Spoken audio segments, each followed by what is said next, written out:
This is a new control panel. You got LED buttons, player 1 start, player 2 start, player 2.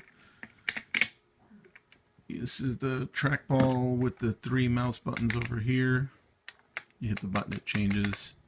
You get the spinner for the old school games. It also has a racing wheel. This is the hyperspin controls.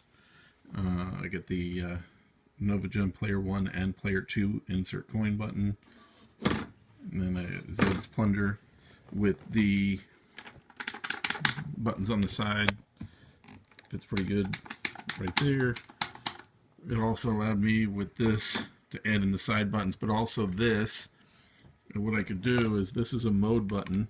It changes this from analog to D-pad, and along with this one I could set it up for PlayStation 2 to do L2, L1, L2, R1, R2.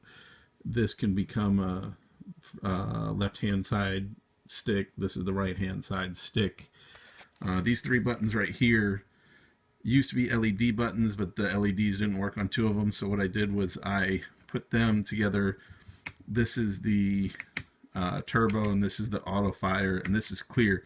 What you can do is you can hold down a button, go like that, and that'll turn that button into rapid fire. This will turn this one into auto fire. It's supposed to blink, but it doesn't work without the computer being on, and then that clears them all. So that's a clear. This is a mode change, so while playing you can go like this, and now it's the stick button, and all of that is contained within the inside of here. There is quite a bit of wiring on there. We get the trackball generic PS2 $20.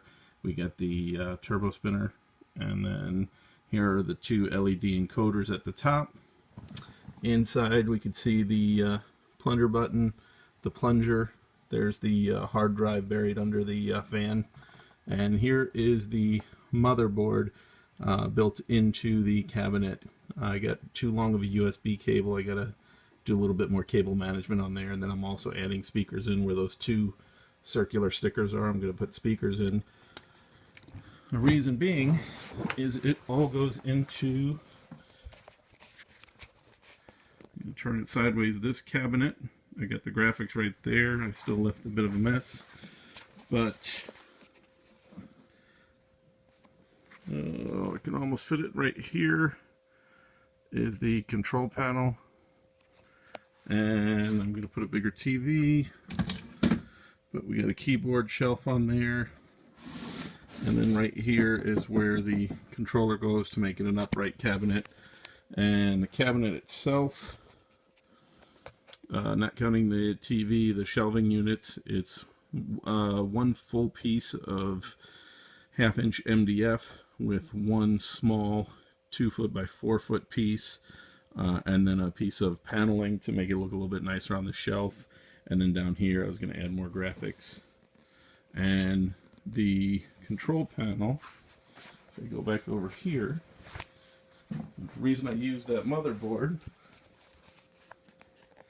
is it is fully removable, and you can use DVI, VGA, HDMI, or DisplayPort.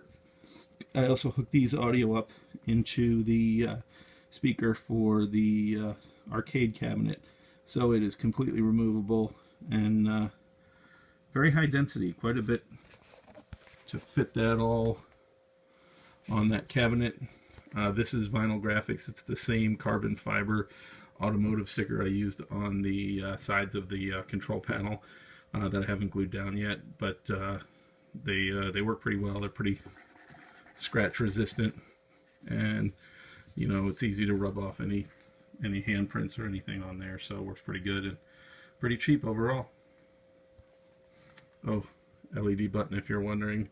This is power on, and this is the hard drive button to let you know what's going on with the computer.